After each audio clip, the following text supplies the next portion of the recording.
The conductivity of the sample can be measured while scanning in contact mode by using a current amplifier to measure current flow between a conductive tip and an electrically biased sample.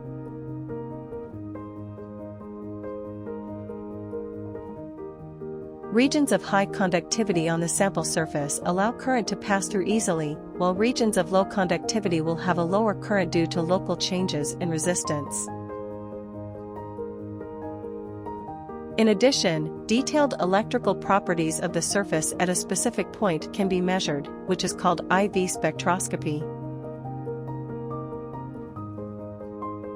A plot of the measured tip current, I, as a function of the applied bias voltage, V, reveals current voltage behavior at individual contact points of a sample.